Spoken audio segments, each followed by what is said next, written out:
അമേരിക്കയ്ക്ക് ഭീഷണിയാകുന്ന ഇറാനെയും ഹൂതികളെയും ഒതുക്കാൻ സാക്ഷാൽ വ്ളാഡിമിർ പുത്തിൻ്റെ കാൽ പിടിക്കുകയല്ലാതെ മറ്റു മാർഗങ്ങളൊന്നും അമേരിക്കയുടെ മുന്നിലില്ല. അതെ, ചെങ്കടലിൽ ഹൂതികൾ ഉണ്ടാകുന്ന പ്രതിസന്ധി പരിഹരിക്കാൻ മറ്റു മാർഗങ്ങളൊന്നുമില്ലാതെ വന്നപ്പോൾ റഷ്യയുടെ കാൽ പിടിച്ചിരിക്കുകയാണ് അമേരിക്ക.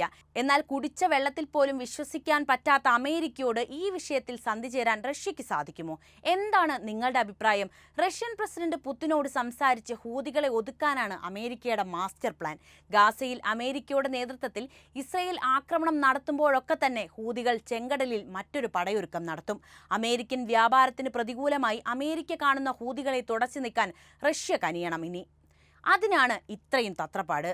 റഷ്യ ഉക്രൈൻ യുദ്ധം അവസാനിപ്പിക്കാനായി ചർച്ചകൾ തുടരുകയാണല്ലോ. അമേരിക്കയുടെ കാര്യമായ ഇടപെടൽ ഈ വിഷയത്തിൽ നടത്തി ഉക്രൈന്റെ ധാതു സമ്പത്തും റഷ്യയുടെ പൂർണ്ണ പിന്തുണയും സ്വന്തമാക്കാൻ കഷ്ടപ്പെടുകയാണ്. യൂറോപ്പിൽ സമാധാനം പുനഃസ്ഥാപിക്കാൻ മെനക്കെടുമ്പോൾ പശ്ചിമേഷ്യയിൽ വീണ്ടും സംഘർഷം ഉടലെടുക്കുകയാണ് ചെയ്തുകൊണ്ടിരിക്കുന്നത്. അവിടെ പ്രധാനമായിട്ടുള്ള പ്രതിസന്ധി കരിങ്കടലിൽ വെടിനിർത്തലിന്റെ കാര്യത്തിലാണ്. അതിനുള്ള ചർച്ചകൾ അമേരിക്കയുടെ മധ്യസ്ഥതയിൽ പുരോഗമിക്കുകയാണ് എന്നാണ് ചർച്ചാ സംഘത്തിലെ അമേരിക്കൻ പ്രതിനിധി സംഘം പറയുന്നത്.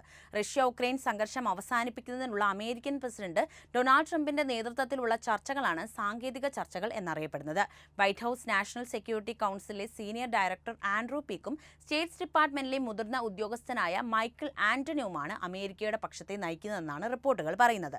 നിലവിൽ അമേരിക്കയ്ക്കും ഇസ്രയേലിനും ഭീഷണിയാകുന്ന ഹൂതികളെ ഒതുക്കി ചെങ്കടലിലെ ചരക്ക് ഗതാഗതം സുഗമമാക്കുക എന്ന വിഷയത്തിലാണ് അമേരിക്ക കൂടുതൽ മുൻഗണന നൽകുന്നത്. കരിങ്കടലിൽ സമുദ്ര വെടിനിർത്തൽ കൈവരിക്കുക, അതുവഴി സ്വതന്ത്രമായ ഷിപ്പിംഗ് സാധ്യമാക്കുക എന്നതാണ് ചർച്ചകളുടെ ലക്ഷ്യമെന്ന് വൈറ്റ് ഹൌസ് പറയുന്നു. അമേരിക്ക, റഷ്യ, ഉക്രൈൻ പ്രതിനിധികൾ റിയാദിലെ ഒരേ കേന്ദ്രത്തിൽ ഒത്തുകൂടിയതായി വൈറ്റ് ഹൌസ് ദേശീയ സുരക്ഷാ ഉപദേഷ്ടാവ് മൈക്ക് വാട്സ് CBSന്റെ ഫേസ് ദി നേഷൻ എന്ന പരിപാടിക്കിടെ പറഞ്ഞിട്ടുണ്ടായിരുന്നു. കരിങ്കടൽ വെടിനിർത്തലിനപ്പുറം ഇരു രാജ്യങ്ങൾക്കുമിടയിലുള്ള നിയന്ത്രണ രേഖയെക്കുറിച്ചും ചർച്ച നടത്തുമെന്ന് അദ്ദേഹം പറഞ്ഞു. ഉക്രൈൻ യുദ്ധം അവസാനിപ്പിക്കാൻ US-ന്റെയും റഷ്യയുടെയും പ്രതിനിധികൾ സൗദി അറേബ്യയിലെ റിയാദിൽ ചർച്ച നടത്തി കഴിഞ്ഞിട്ടുണ്ട്. കഴിഞ്ഞയാഴ്ച റഷ്യൻ പ്രസിഡന്റ് വ്ളാഡിമിർ പുത്തിനുമായും ഉക്രൈൻ പ്രസിഡന്റ് വ്ളാഡിമിർ സെലൻസ്കിയുമായി US പ്രസിഡന്റ് ഡൊണാൾഡ് ട്രംപ് സംസാരിച്ചതിന്റെ തുടർച്ചയായിട്ടാണ് ഈ ചർച്ചകൾ. കൂടുതൽ സംഘർഷങ്ങൾ ഉണ്ടാകാനുള്ള അന്തരീക്ഷം ഇല്ലാതായെന്നും ട്രംപ് വ്യക്തമാക്കി. അതേസമയം പുത്തിന്റെ ഭാഗത്തുനിന്ന് ആത്മാർത്ഥമായ നീക്കങ്ങൾ ഉണ്ടായേക്കുമെന്ന് യൂറോപ്യൻ രാജ്യങ്ങൾക്കിടയിൽ സംശയമുണ്ട്. റഷ്യയുടെ അധീനതയിലുള്ള 4 പ്രവിശ്യകളിൽ നിന്ന് ഉക്രൈൻ സൈന്യത്തെ പിൻവലിക്കണമെന്നും നാറ്റോയിൽ ചേരില്ലെന്ന് പ്രഖ്യാപിക്കണമെന്നുമാണ് പുത്തിന്റെ ആവശ്യം. ഈ വെടിനിർത്തൽ കരാർ ഉക്രൈൻ വീണ്ടും റഷ്യക്കെതിരെ പുറപ്പാടിന് തയ്യാറാകുമോ എന്ന സംശയവും പുത്തിന് മേലുണ്ട്. ഇതിനു മുൻപ് തന്നെ, അതായത് സമാധാന ചർച്ചകൾ പുരോഗമിക്കുകയെ തന്നെ ഈ വിഷയം പുതിൻ സംസാരിക്കുകയും ചെയ്തിട്ടുണ്ടായിരുന്നു. ഫെഡറേഷൻ കൗൺസിലിന്റെ വിദേശകാര്യ കമ്മിറ്റിയുടെ ചെയർമാനായ മുൻ നയതന്ത്രജ്ഞൻ ഗ്രിഗറി കാരസിൻ, ഫെഡറൽ സെക്യൂരിറ്റി സർവീസ് ഡയറക്ടറുടെ ഉപദേഷ്ടാവ് സെർജി ബെസഡെ എന്നിവരാണ് റഷ്യൻ സംഘത്തെ ചർച്ചയിൽ പ്രതിനിധീകരിച്ചത്. എന്തായാലും ഉക്രൈൻ റഷ്യ യുദ്ധം അവസാനിപ്പിക്കാനുള്ള ചർച്ചകൾ അവിടെ നടക്കട്ടെ. നമുക്ക് ചെങ്കടലിലെ പ്രശ്നം എന്താണെന്ന് നോക്കാം. നമുക്കറിയാം, കുറച്ച് ദിവസങ്ങൾക്ക് മുൻപാണ് പശ്ചിമേഷ്യയിൽ സംഘർഷം അവസാനിപ്പിച്ചുകൊണ്ട് ഒരു വെടിനിർത്തൽ കരാർ പ്രാബല്യത്തിൽ വരുന്നത്.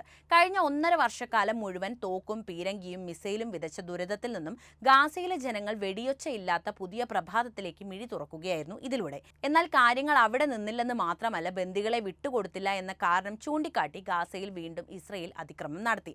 ഇന്നും ഇന്നലെയും ഒക്കെ ആയിട്ട് അവിടെ ആക്രമണങ്ങൾ നടന്നുകൊണ്ടേയിരിക്കുകയാണ്. ഗാസയിലെമ്പാടും വ്യാപക ആക്രമണം നടത്തുകയാണ് ഇസ്രയേൽ. മുനമ്പിലെ ഏറ്റവും വലിയ ആശുപത്രിയും ഇസ്രയേൽ തകർത്തു കഴിഞ്ഞു. ഖാൻ യൂനിസിലെ അൽ നാസർ ആശുപത്രിയിലേക്ക് ഞായർ രാത്രി വൈകിയായിരുന്നു വ്യോമാക്രമണം ഇസ്രയേലിന്റെ ഭാഗത്തു നിന്ന് ഉണ്ടായത്. ആശുപത്രിയുടെ 2ാം നില പൂർണ്ണമായും തകർന്നു. ചികിത്സയിലുണ്ടായിരുന്ന ഹമാസ് പൊളിറ്റിക്കൽ ബ്യൂറോ അംഗം ഇസ്മയിൽ ബാർഹം ഉൾപ്പെടെ 5 പേരാണ് കൊല്ലപ്പെട്ടത്. 2 ദിവസം മുൻപ് ശസ്ത്രക്രിയയ്ക്ക് വിധേയനായ 16കാരനും കൊല്ലപ്പെട്ടവരിൽ ഉൾപ്പെടുന്നു. ആശുപത്രിയിലേക്ക് ആക്രമണം നടത്തിയതായി ഇസ്രയേൽ സൈന്യം തന്നെയാണ് സ്ഥിരീകരിച്ചത്. വെടിനിർത്തൽ ധാരണ ലംഘിച്ച് ചൊവ്വാഴ്ച പുനരാരംഭിച്ച ആക്രമണത്തിൽ നിരവധി ഹമാസ് നേതാക്കളെ വധിച്ചതായി ഇസ്രയേൽ സൈന്യം അവകാശപ്പെട്ടു. 17 മാസം നീണ്ട കടന്നാക്രമണത്തിൽ ഏറ്റവും രക്തരൂക്ഷിതമായ ദിനങ്ങളാണ് കടന്നുപോകുന്നത്. തിങ്കളാഴ്ച മാത്രം ഇസ്രയേൽ ബോംബാക്രമണങ്ങൾ പലയിടത്തായി 61 പേർ കൊല്ലപ്പെട്ടു. 2 മാധ്യമപ്രവർത്തകരടക്കമാണ് ഈ റിപ്പോർട്ട്. റാഫയിൽ കടന്നാക്രമണം വ്യാപകമാക്കിയ സൈന്യം തെക്കേയറ്റത്തെ ടെൽ അൽ സുൽത്താൻ പ്രദേശത്ത് നിന്ന് ആളുകളെ നിർബന്ധിതമായി കുടിയൊഴിപ്പിക്കുകയാണ്. ജനങ്ങൾ പലായനം ചെയ്യുന്ന പാതകളും ആക്രമിക്കപ്പെടുന്നു. റഫേലേക്ക് നടത്തിയ വ്യോമാക്രമണത്തിൽ റെഡ് ക്രോസ് ഓഫീസും തകർന്നു. 10 ജീവനക്കാരിൽ അവരിൽ മിക്കവർക്കും പരിക്കേറ്റു. ആംബുലൻസുകൾക്ക് നേരെയും ആക്രമണങ്ങളുണ്ടായി. ഗാസ സിറ്റിയിലെ 10 ക്യാമ്പുകളിലേക്കും ആക്രമണം നടത്തി. അതേസമയം ഗാസയിൽ വെടിനിർത്തലിനുള്ള പുതിയ നിർദ്ദേശങ്ങളുമായി ഈജിപ്ത് രംഗത്തെത്തിയിട്ടുണ്ട്. അമേരിക്കൻ വംശജനായ ഇസ്രയേൽ പൗരൻ ഉൾപ്പെടെ 5 ബന്ദികളെ ഹമാസ് വിട്ടയക്കണമെന്നാണ് നിർദ്ദേശം. പകരം മുനമ്പിലേക്ക് ആവശ്യ വസ്തുക്കൾ കടത്തിവിടാനും ഒരാഴ്ച വെടിനിർത്തൽ നടപ്പാക്കാനും ഇസ്രയേൽ സന്നദ്ധമാകണം.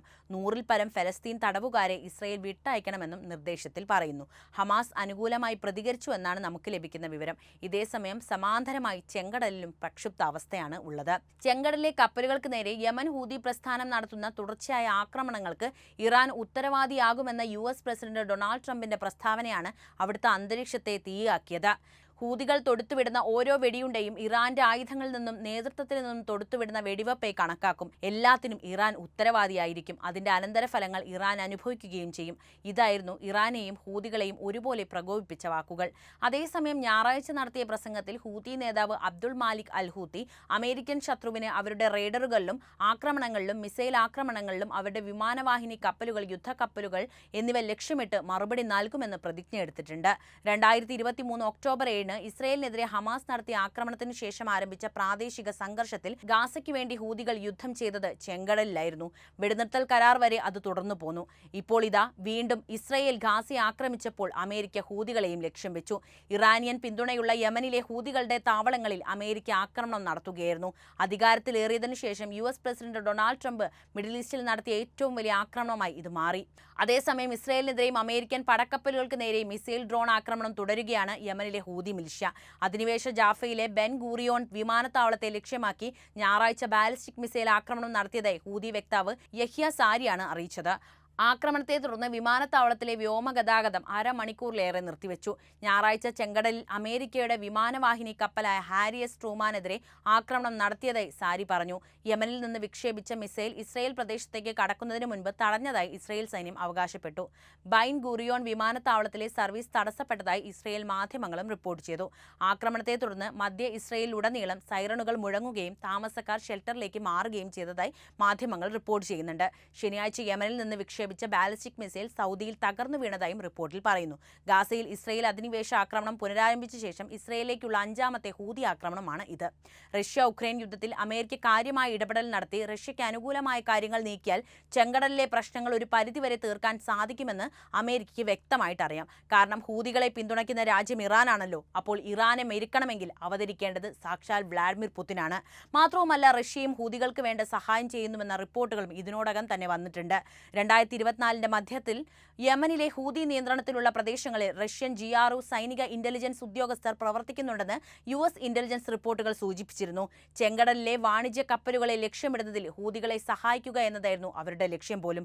കൂടാതെ യാങ്കോൺ കപ്പൽ വിരുദ്ധ മിസൈലുകൾ പോലുള്ള നൂതന ആയുധങ്ങൾ ഹൂതികൾക്ക് റഷ്യ വിതരണം ചെയ്യാൻ സാധ്യതയുണ്ടെന്നും ആശങ്ക ഉയർന്നിരുന്നു. യമനിലെ US പ്രത്യേക ദൂതൻ ടീം ലൻഡർ കിങ് ഈ ചർച്ചകളിൽ ആശങ്ക പ്രകടിപ്പിച്ച് രംഗത്തെത്തുകയും ചെയ്തിട്ടുണ്ട്. അത്തരം കൈമാറ്റങ്ങൾ സംഘർഷം ഗണ്യമായി വർദ്ധിപ്പിക്കുകയും മേഖലയെ അസ്ഥിരപ്പെടുത്തുകയും ചെയ്യുന്നുവെന്ന് അദ്ദേഹം ഊന്നി പറഞ്ഞു.